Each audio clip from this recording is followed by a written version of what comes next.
Hi friends, welcome to my YouTube channel Neeta ಕಿಚನ್ಗೆ ಸ್ವಾಗತ. ಹೇಗಿದ್ದೀರಾ ಎಲ್ಲರೂ? ನಾನಂತೂ ಸೂಪರ್ ಆಗಿದ್ದೀನಿ, ನೀವು ಕೂಡ ಸೂಪರ್ ಆಗಿದ್ದೀರಾ ಅನ್ಕೊತೀನಿ. ಇವತ್ತು ನಮ್ಮ ಮನೆಯಲ್ಲಿ ಒಂದು ಸ್ಪೆಷಲ್ ಆಗಿ ಗ್ರೇವಿ ಅಂದರೆ ರೆಸಿಪಿ ಮಾಡುವ ಅಂತೇಳಿ ಅಂದ್ಕೊಂಡಿದ್ದೀನಿ. ಅದು ಕೂಡ ಇವತ್ತು ನಮಗೆ ಬೇಕಾದದ್ದೇ ನಮಗೆ ಸಿಕ್ಕಿದೆ. ಅದಕ್ಕೆ ಇವತ್ತು ಅದರದ್ದೊಂದು ರೆಸಿಪಿ ಮಾಡಲೇಬೇಕು ಅಂತೇಳಿ ನಾನು ಪ್ರಿಪೇರ್ ಆಗಿದ್ದೀನಿ. ಅದಕ್ಕೆ ನೀವು ಯಾವಾಗ ನೋಡಿದ್ರು ಫಿಶ್, ಬಂಗುಡೆ ಮತ್ತು ಬೂತಾಯಿ ಮತ್ತು ಯಾವುದು ಸಿಲ್ವರ್ ಫಿಶ್ ಇದೇ ನೋಡಿರ್ತೀರ. ಅದಕ್ಕೆ ಇವತ್ತು ನಾನೊಂದು ಸ್ಪೆಷಲ್ ಆಗಿರುವಂಥದ್ದೊಂದು ತಂದು ರೆಸಿಪಿ ಮಾಡ್ತೀನಿ. ನನಗೆ ಯಾವಾಗ ನೋಡಿದ್ರು ನೀವು ಅನ್ಕೊತೀರಾ ಇವಳಿಗೇನು ಒಂದೇ ಐಟಮಲ್ಲಿ ರೆಸಿಪಿ ಮಾಡ್ತಾಳೆ ಅಂತೇಳಿ. ಅದಕ್ಕೆ ಇವತ್ತು ಒಂದೇ ರೆಸಿಪಿ ಬೇಡ ಅಂತೇಳಿ ಸ್ಪೆಷಲ್ ಆಗಿರುವಂಥದ್ದೊಂದು ಮಾಡು ಅಂತೇಳಿ ಹೊರಟಿದ್ದೀನಿ. ಹಾಗೆ ಹಿಂದ್ಗಡೆ ನೋಡ್ತಾ ಇರ್ಬೋದು, ಇವತ್ತೇನು ಇವಳು ತೋಟದಲ್ಲಿ ಏನಾದರೂ ಮೀನು ಹಿಡಿತಾ ಇದ್ದೇಳ ಅಂತ. ಇಲ್ಲ, ಇವತ್ತು ನಮಗೆ ಮೀನಿದ್ದು ಗಾಡಿನವನಿಗೆ ಫೋನ್ ಮಾಡಿ ಹೇಳಿದ್ದಾನೆ, ಇವತ್ತು ನೀವು ಬೇಕಾ ಅಂತ ಕೇಳಿದೆ. ಅದಕ್ಕೆ ಬೇಕು ನನಗೆ ಬೇಕು ಇವತ್ತು ಅದರದ್ದು ಒಂದು ರೆಸಿಪಿ ಮಾಡುವ ಅಂತೇಳಿ ಹೊರಟಿದ್ದೀನಿ. ಅದನ್ನು ಯಾವ ರೀತಿ ಮಾಡ್ತೀನಿ ಅಂತೇಳಿ ನಾನು ನಿಮಗೆ ಕ್ವಿಕ್ಕಾಗಿ ತೋರಿಸ್ತೀನಿ, ಬನ್ನಿ. ಹಾಗಾದರೆ ಒಂದು ನನ್ನ ಚಾನಲ್ನ ಯಾರೆಲ್ಲ ಸಬ್ಸ್ಕ್ರೈಬ್ ಮಾಡಿಲ್ಲ ಈ ಕೂಡಲೇ ಹೋಗಿ ನನ್ನ ಚಾನಲ್ನ ಸಬ್ಸ್ಕ್ರೈಬ್ ಮಾಡಿ, ಲೈಕ್ ಮಾಡಿ, ಶೇರ್ ಮಾಡಿ, ಕಮೆಂಟ್ ಮಾಡಿ. ಬನ್ನಿ, ಹಾಗಾದರೆ ನಾನಿವತ್ತು ಸಿಗಡಿದ್ದು ಯಾವ ರೀತಿ ರೆಸಿಪಿ ಮಾಡ್ತಾಯಿದ್ದೀನಿ ಅಂತ ನಾನು ನಿಮಗೆ ತೋರಿಸ್ತೀನಿ. ನಾನು ಗ್ರೇವಿ ಟೈಪಲ್ಲಿ ಮಾಡ್ತಾಯಿದ್ದೀನಿ. ಅದೇ ಇದಕ್ಕೆ ಇದು ತುಪ್ಪ ಹಾಕಿ ನಾನು ಮಾಡ್ತಾ ಇರೋದು. ಇದನ್ನು ಯಾವ ರೀತಿ ಮಾಡ್ತೀನಿ ಅಂತ ನಾನು ನಿಮಗೆ ತೋರಿಸ್ತೀನಿ. ನೋಡಿ, ಇಲ್ಲಿ ನಾವಿವಾಗ ಸಿಗಡಿ ತಗೊಂಡಿದ್ದೀವಿ. ರೆಸ್ಟೋರೆಂಟ್ ಸ್ಟೈಲಲ್ಲಿ ನಾವಿವತ್ತು ಸಿಗಡಿ ಗ್ರೇವಿ ಮಾಡ್ತಾ ಇದ್ದೀವಿ. ನಾನಿವಾಗ ಸಿಗಡಿಗೆ ಸ್ವಲ್ಪ ಉಪ್ಪು ಮತ್ತು ಅರಿಶಿನ ಹಾಕಿ ಮ್ಯಾರಿನೇಟ್ ಮಾಡ್ತಾ ಇದ್ದೀನಿ. ಯಾಕಂದರೆ ಇದು ತುಂಬಾ ಟೇಸ್ಟಿಯಾಗಿ ಬರುತ್ತೆ ಅದಕ್ಕೆ. ಆಮೇಲೆ ನಾವಿಲ್ಲಿ ಒಂದು ಪ್ಯಾನ್ನ ಬಿಸಿ ಮಾಡೋಕ್ಕೆ ಇಟ್ಟಿದ್ವಿ. ಅದಕ್ಕೆ ಸ್ವಲ್ಪ ಮೆಂತೆ, ಸ್ವಲ್ಪ ಒಂದೆರಡು ಸ್ಪೂನು ಕೊತ್ತಂಬರಿ, ಹಾಗೆ ಸ್ವಲ್ಪ ಸಾಸಿವೆ, 2 ಸ್ಪೂನ್ ಜೀರಿಗೆ, 1 ಸ್ಪೂನ್ ಕಾಳುಮೆಣಸು. ಇದನ್ನು ಚೆನ್ನಾಗಿ ಫ್ರೈ ಮಾಡ್ಕೊಳ್ಬೇಕು. ಸ್ವಲ್ಪನೂ ಆಯಿಲ್ ಹಾಕಬೇಕಂತೇನಿಲ್ಲ. ಹಾಗೆ ಇಲ್ಲಿ ನಾವು ಮೆಣಸಿನ ಯಾಕೆ ಫ್ರೈ ಮಾಡ್ಕೊಂಡಿಲ್ಲ ಅಂದರೆ, ನಾನಿಲ್ಲಿ ಮೆಣಸಿನ ಇದು ನೀರಲ್ಲಿ ಹಾಕಿಟ್ಟಿದ್ದೆ.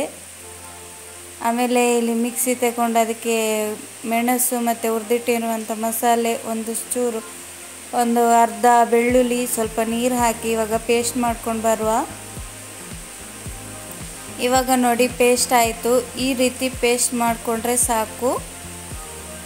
ಮತ್ತೊಂದು ಸೈಡಲ್ಲಿ ನಾವಿವಾಗ ಇನ್ನೊಂದು ಪ್ಯಾನ್ನ ಇಟ್ಟು ಬಿಸಿ ಮಾಡೋಕ್ಕೆ ಇಟ್ಟಿದ್ದೀವಿ. ಅದಕ್ಕೆ ಒಂದು ಸಣ್ಣ ಕಪ್ಪಲ್ಲಿ ಆಗುವಷ್ಟು ತುಪ್ಪ ತಗೊಂಡು ಬಿಸಿ ಮಾಡೋಕ್ಕೆ ಇಡ್ತಾ ಇದ್ದೀವಿ. ಇವಾಗ ಬಿಸಿ ಆಯಿತು. ಅದಕ್ಕೆ ನಾವಿಲ್ಲಿ ಪಾಲಕ್ ಎಲೆ ಮತ್ತು ಚಕ್ಕೆ, ಲವಂಗ ಹಾಕಿ ಬಿಸಿ ಮಾಡ್ಕೊಂಡಿದ್ದೀವಿ. ಆಮೇಲೆ ಒಂದು ಈರುಳ್ಳಿ ಕಟ್ ಮಾಡಿ ಇಟ್ಟಿರುವಂಥದ್ದು, 2 ಸ್ಪೂನು ಜಿಂಜರ್ ಗಾರ್ಲಿಕ್ ಪೇಸ್ಟ್. ಇದನ್ನು ಚೆನ್ನಾಗಿ ಮಿಕ್ಸ್ ಮಾಡ್ಕೊಂಡಾಯಿತು. ಸ್ವಲ್ಪ ಅರಶಿನ, 1 ಟೊಮೆಟೊ. ಇದನ್ನು ಚೆನ್ನಾಗಿ ಸ್ಮ್ಯಾಶ್ ಆಗುವವರೆಗೂ ಫ್ರೈ ಮಾಡ್ಕೊಬೇಕು. ಆಮೇಲೆ ನಾವಿಲ್ಲಿ ಮ್ಯಾರಿನೇಟ್ ಮಾಡಿಟ್ಟಿರುವಂಥ ಸಿಗಡಿನ ಹಾಕ್ತಾ ಇದ್ದೀವಿ. ಅಂದರೆ ಮಂಗಳೂರು ಸೈಡಲ್ಲಿ ಎಟ್ಟಿ ಅಂತಾರೆ. ಇದನ್ನು ಚೆನ್ನಾಗಿ ಮಿಕ್ಸ್ ಮಾಡ್ಕೊಳ್ಬೇಕು. ಒಂದು 5 ನಿಮಿಷ ಹಾಗೆಯೇ ಬೇಯಕ್ಕೆ ಇಡಬೇಕು. ಇದೀಗ ಬೇಯ್ತಾ ಬರ್ತಾ ಇದೆ ನೋಡಿ. ಆಮೇಲೆ ಇದಕ್ಕೆ ಸ್ವಲ್ಪ ಸೋಯಾ ಸಾಸ್, 1 ಸ್ಪೂನ್ ಆಗೋಷ್ಟು. ಇದನ್ನು ಚೆನ್ನಾಗಿ ಮಿಕ್ಸ್ ಮಾಡಿಕೊಂಡು ಇಡಬೇಕು. ಇಲ್ಲಿ ನಾನು ನೀರು ಆ್ಯಡ್ ಮಾಡ್ಕೊಂಡಿಲ್ಲ, ಯಾಕಂದರೆ ಮತ್ತೆ ಮಸಾಲೆ ಕಡ್ದಾದ್ಮೇಲೆ ಅದರಲ್ಲಿ ನೀರು ಹಾಕ್ತೀವಲ್ಲ. ಇದೀಗ ಎಣ್ಣೆಯಲ್ಲೇ ಬೇಯಬೇಕು, ತುಪ್ಪದಲ್ಲಿ. ಇವಾಗ ನಾವಿಲ್ಲಿ ಮಸಾಲೆನ ಕಡ್ದು ಇಟ್ಟಿದ್ವಲ್ಲ ಅದನ್ನು ಹಾಕ್ತಾ ಇದ್ದೀವಿ ನೋಡಿ. ಆಮೇಲೆ ಇದನ್ನು ಮಿಕ್ಸಿಲಿ ಸ್ವಲ್ಪ ನೀರು ಹಾಕಿ ಅದರಲ್ಲಿರುವಂಥ ಮಸಾಲೆನ ಹಾಕಿದರೆ, ಅದರಲ್ಲಿ ಬರುತ್ತಲ್ಲ ನೀರು, ಅದು ಸ್ವಲ್ಪ ಹಾಕಿದರೆ ಸಾಕು.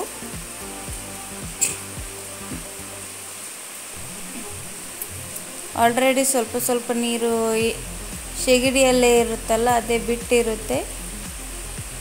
ಆಮೇಲೆ ಮತ್ತೊಂದು ಸಲ ನೋಡ್ಕೊಂಡು ಬೇಕಾದರೂ ಹಾಕ್ಬೋದು. ಯಾಕಂದರೆ ಗ್ರೇವಿ ದಪ್ಪ ಇದ್ದರೆ ನೀರು ಆ್ಯಡ್ ಮಾಡ್ಕೋಬೋದು. ಯಾಕಂದರೆ ಅದು ಹಸಿ ವಾಸನೆ ಹೋಗಬೇಕಲ್ಲ, ಅದಕ್ಕೆ ಸ್ವಲ್ಪ ರುಚಿಗೆ ತಕ್ಕಷ್ಟು ಉಪ್ಪು ಹಾಕ್ಕೊಳ್ಬೇಕು. ನಾವಿಲ್ಲಿ ರೆಸ್ಟೋರೆಂಟ್ ಸ್ಟೈಲಲ್ಲಿ ಮಾಡ್ತಾ ಇದ್ದೀವಲ್ಲ, ಅದಕ್ಕೆ ಸ್ವಲ್ಪ ನೀರು ಕಡಿಮೆ ಹಾಕಿದ್ರೂ ತೊಂದರೆ ಏನಿಲ್ಲ. ತಳ ಹಿಡಿಯುತ್ತೆ ಅನ್ನೋಕ್ಕೋಸ್ಕರ ಮಾತ್ರ ಆ ಥರ ಸ್ವಲ್ಪ ನೀರು ಹಾಕ್ಕೋಬೋದು.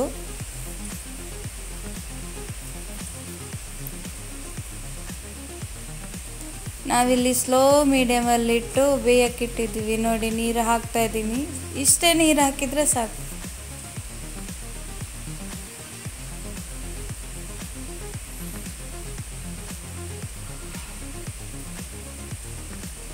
ಇದನ್ನು ಚೆನ್ನಾಗಿ ಮಿಕ್ಸ್ ಮಾಡಿಟ್ಟು ಮುಚ್ಚಳ ಮುಚ್ಚಿ ಬೇಯಕ್ಕಿಡಬೇಕು. ಸ್ಲೋ ಮೀಡಿಯಮಲ್ಲಿಟ್ಟು ಬೇಯಿಸ್ಕೊಳ್ಬೇಕು, ಯಾಕಂದರೆ ಸಿಗಡಿ ಬೇಗ ಬೇಯುತ್ತೆ. ಅದಕ್ಕೆ ತಳ ಹಿಡಿಬಾರ್ದು ಅನ್ನೋಕ್ಕೋಸ್ಕರ ಸ್ಲೋ ಮೀಡಿಯಮಲ್ಲಿ ಇಡಬೇಕು.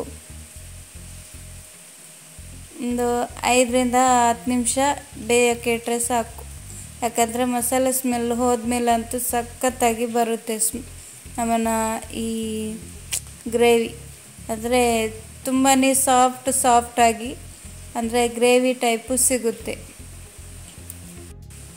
ಮಾತ್ರ ಇದಕ್ಕೆ ಉಪ್ಪು, ಖಾರ, ಹುಳಿ ನಾನು ಹಾಕಿದ್ದೆ, ಅದು ಸ್ವಲ್ಪ ಮಿಸ್ ಆಯಿತು.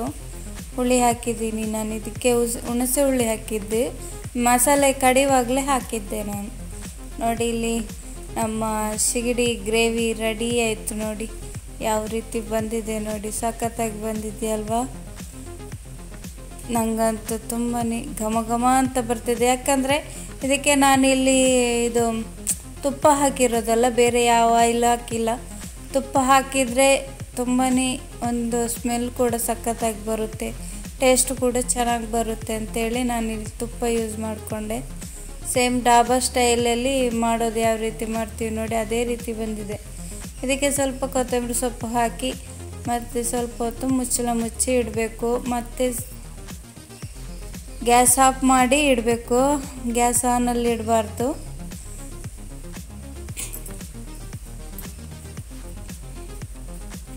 ಯಾರಿಗೆಲ್ಲ ಈ ವಿಡಿಯೋ ಇಷ್ಟ ಆಗಿದೆ, ಇದನ್ನು ಹೋಗಿ ಮನೆಯಲ್ಲಿ ಅಂತೂ ನೀವು ಟ್ರೈ ಮಾಡಲೇಬೇಕು. ನಿಮಗಂತೂ ತುಂಬಾ ಈಸಿಯಾಗಿ ಮಾಡ್ಕೋಬೋದು. ನೋಡಿ ಯಾವ ರೀತಿ ಬಂದಿದೆ ನೋಡಿ ಗ್ರೇವಿ.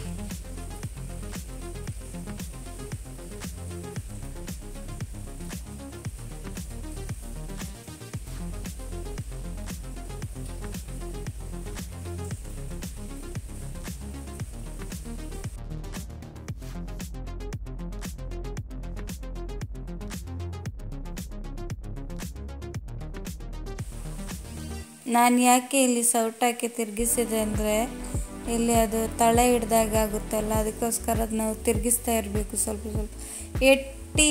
ಅಂದರೆ ಸಿಗಡಿ ಏನು ಇದು ಹಾಳಾಗುತ್ತೆ ಆ ಥರ ಏನಿಲ್ಲ. ನೋಡಿ ಯಾವ ರೀತಿ ಬಂದಿದೆ ನೋಡಿ. ನಮ್ಮ ಇವತ್ತಿನ ಸ್ಪೆಷಲ್ ಆಗಿರುವಂಥ ಸಿಗಡಿ ಗ್ರೇವಿ ಸೂಪರಾಗಿ ಬಂದಿದೆ. ನಾನಂತೂ ಟೇಸ್ಟ್ ಮಾಡಿದೆ, ತುಂಬಾ ಚೆನ್ನಾಗಿ ಬಂದಿದೆ. ನಾನಿಲ್ಲಿ ಬಾಳೆ ಎಲೆಯಲ್ಲಿ ಹಾಕಿ ಇವತ್ತು ನಮ್ಮ ಭರ್ಜರಿ ಬ್ಯಾಟಿಂಗ್ ತುಂಬಾ ಟೇಸ್ಟಿಯಾಗಿ ಬಂದಿದೆ ಕೂಡ.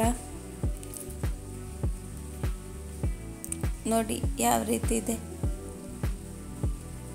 ಬಿಸಿ ಬಿಸಿಯಾಗಿ ಬಾಳೆ ಎಲೆಯಲ್ಲಿ ಹಾಕಿದ್ದೀನಲ್ಲ, ಹೊಗೆ ನೋಡಿ ಯಾವ ರೀತಿ ಬರ್ತಾಯಿದೆ ಅಂತ. ನಾವು ಬಾಳೆ ಎಲೆಯಲ್ಲಿ ಹಾಕಿದ್ರಿಂದ ಇದು ಸ್ಮೆಲ್ ಕೂಡ ಸಖತ್ತಾಗಿ ಬಂದಿದೆ. ಓಕೆ ಫ್ರೆಂಡ್ಸ್, ನನ್ನ ಈ ವಿಡಿಯೋನ ಇಲ್ಲಿಗೆ ಎಂಡ್ ಮಾಡ್ತಾಯಿದ್ದೀನಿ. Thank you for watching. Bye.